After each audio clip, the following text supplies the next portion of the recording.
தமிழக சட்டப்பேரவையின் 7ஆம் நாள் அமர்வு இன்று தொடக்கம். இளைஞர் நலன் மற்றும் விளையாட்டு மேம்பாட்டுத்துறை, சிறப்பு திட்ட செயலாக்கத்துறை, கைத்தறி மற்றும் துணிநூல் துறை மீதான மானிய கோரிக்கைகள் விவாதம் நடக்கிறது.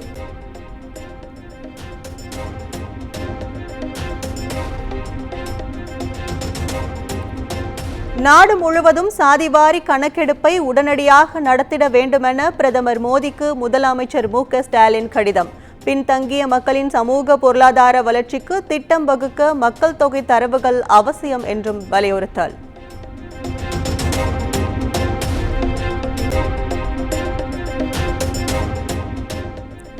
சாதிவாரி கணக்கெடுப்பின் அடிப்படையிலேயே வன்னியர்களுக்கான 10.5% இடஒதுக்கீட்டை வழங்க முடியும் என கூறுவதை ஏற்க முடியாது.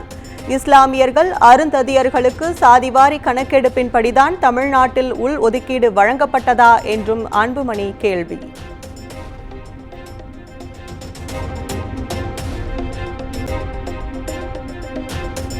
உண்மைக்கு புறம்பான செய்திகளை பாமக தலைவர் அன்புமணி பொதுவெளியில் பரப்ப வேண்டாம்.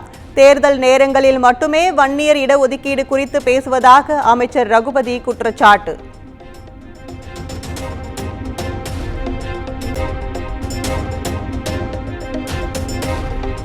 பொதுமக்களுக்கு எந்த இடையூறும் ஏற்படாத வண்ணம் உண்ணாவிரதத்தை நடத்த வேண்டும். அதிமுகவிற்கு 23 நிபந்தனைகளுடன் அனுமதி வழங்கிய சென்னை மாநகர காவல்துறை.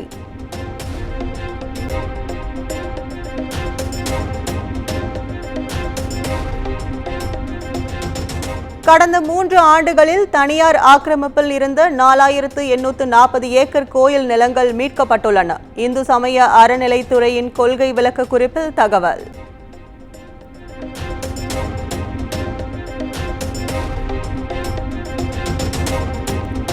கள்ளச்சாராய மரண விவகாரத்தை திசை திருப்பவே RS பாரதி தன்னை பற்றி அவதூறு பேசுகிறார்.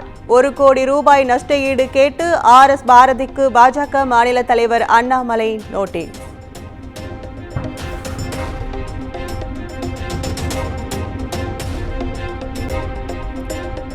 நெல் காரிஃப் பருவ கொள்முதல் ஆதார விலையுடன் ஊக்கத்தொகை வழங்கப்படும் என தமிழக அரசு அறிவிப்பு. சன்னரக நெல் குவிண்டால் ஒன்றுக்கு 130 ரூபாயும், சாதாரண நெல்லுக்கு 105 ரூபாயும் வழங்க முதலமைச்சர் மு.க. ஸ்டாலின் உத்தரவு.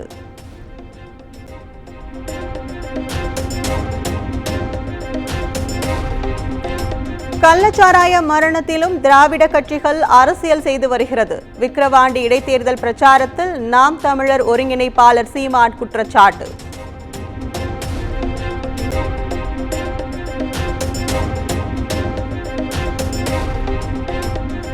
சேலம் மாவட்டம் ஓமலூர் அருகே திருவிழாவிற்காக சாராயம் காய்ச்சிய லாரி ஓட்டுநர் கைது.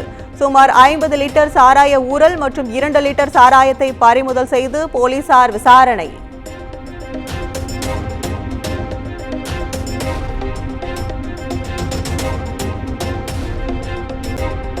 சென்னையில் 1 லட்சம் ரூபாய் முதலீடு செய்தால் நாள் ஒன்றுக்கு 2000 ரூபாய் தருவதாக கூறி மோசடி. பாதிக்கப்பட்ட 43 பேர் அளித்த புகாரின் பேரில் 3 பேரை கைது செய்த மத்திய குற்றப்பிரிவு போலீசார்.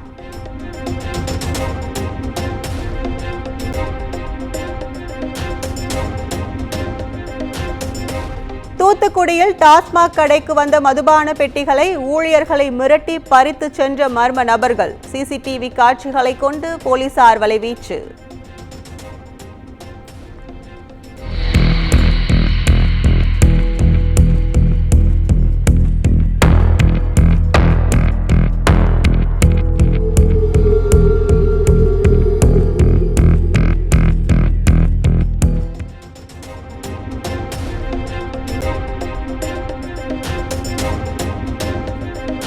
திருவாரூரில் மது போதையில் தகராறில் ஈடுபட்ட மகனை அடித்து கொன்ற தந்தையை கைது செய்து போலீசார் விசாரணை.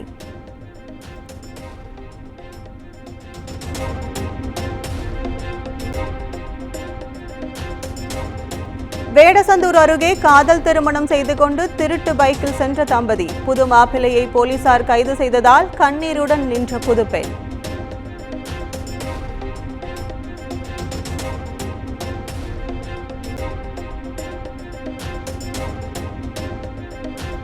மயிலாடுதுறையில் சாராய கடத்தலில் ஈடுபட்டவர்களுக்கு நூதன தண்டனை.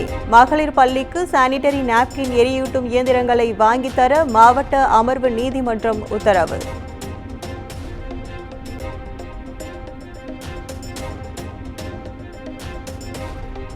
நாட்டின் முன்னேற்றத்திற்காகவும் ஆந்திராவின் வளர்ச்சிக்காகவும் தனது அரசாங்கம் முடிந்த அனைத்தையும் செய்யும். தெலுங்கு தேசம் கட்சி எம்பிக்களுடனான சந்திப்புக்கு பின் பிரதமர் மோடி எக்ஸ் தளத்தில் பதிவு.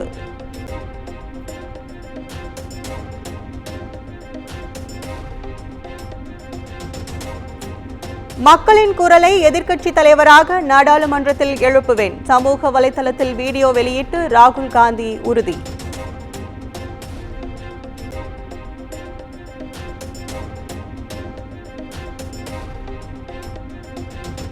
மக்களவை எதிர்க்கட்சித் தலைவராக தேர்வு செய்யப்பட்டதற்கு வாழ்த்து தெரிவித்த தவேக தலைவர் விஜய்க்கு ராகுல் காந்தி நன்றி.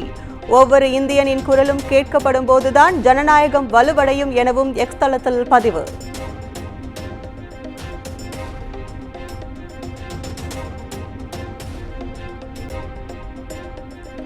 முன்னாள் துணை பிரதமர் எல்.கே. அத்வானிக்கு திடீர் உடல்நலக்குறைவு. டெல்லியில் உள்ள எய்ம்ஸ் மருத்துவமனையில் அனுமதிக்கப்பட்டிருப்பதாக தகவல்.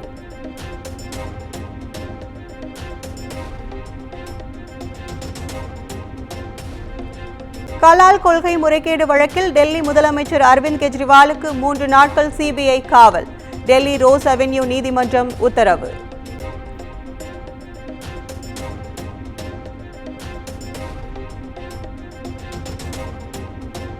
நேபாளத்தில் பெய்த கனமழை மற்றும் நிலச்சரிவில் சிக்கி 14 பேர் பலி. மீட்பு பணிகள் தீவிரமாக நடைபெற்று வருவதாக தகவல்.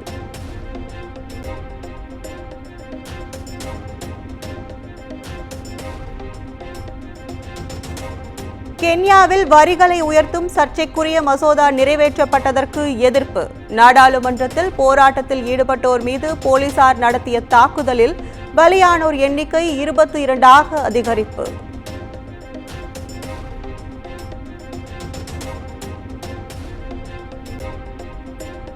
பத்து மற்றும் 12ஆம் வகுப்பில் தொகுதி வாரியாக முதல் 3 மதிப்பெண் பெற்ற மாணவர்களுக்கு நாளை பரிசுகளை வழங்குகிறார் நடிகர் விஜய். நிகழ்ச்சிக்கு செல்போன், பேனா, பேப்பர் உள்ளிட்டவற்றை கொண்டு செல்ல தடை விதிக்கப்பட்டுள்ளதாகவும் தகவல்.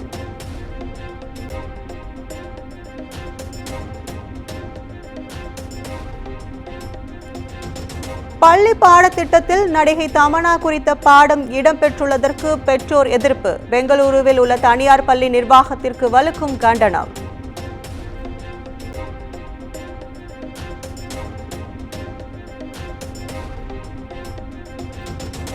நடிகர் ரஜினிகாந்த் நடிக்கும் கூலி படத்தின் படப்பிடிப்பு ஜூலை மாதம் தொடங்கும். லுக் டெஸ்ட் போட்டோவை எக்ஸ் தளத்தில் வெளியிட்டு இயக்குனர் லோகேஷ் கனகராஜ் அறிவிப்பு.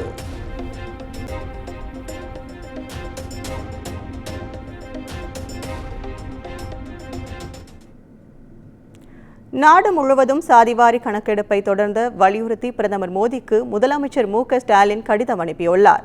சாதிவாரி கணக்கெடுப்பை மத்திய அரசு நடத்த வலியுறுத்தி தமிழ்நாடு சட்டப்பேரவையில் முதலமைச்சர் ஸ்டாலின் தனி தீர்மானம் கொண்டு வந்தார். தற்போது இது தொடர்பாக பிரதமர் நரேந்திர மோடிக்கு அவர் கடிதம் ஒன்றையும் எழுதியுள்ளார். அதில் சாதிவாரி மக்கள் தொகை கணக்கெடுப்பை ஒருங்கிணைத்து மேற்கொள்ள வேண்டும் என அவர் வலியுறுத்தியுள்ளார். வளர்ச்சியின் பலன்கள் சமூகத்தின் அனைத்து பிரிவினரையும் குறிப்பாக விளிம்பு நிலையில் உள்ள மக்களை சென்றடைய வேண்டும் என கருதுவதாகவும், பின்தங்கிய மக்களின் சமூக பொருளாதார வளர்ச்சியை இலக்காக கொண்டு கொள்கைகளை வகுப்பதற்கு மக்கள் தொகை கணக்கெடுப்பு தரவுகள் அடிப்படையாக இருக்கும் எனவும் முதலமைச்சர் குறிப்பிட்டுள்ளார். சமூக முன்னேற்றத்திற்கான வாய்ப்புகளை வரலாற்று ரீதியாக நிர்ணயிக்கும் முக்கிய காரணியாக சாதி இருந்து வருவதால்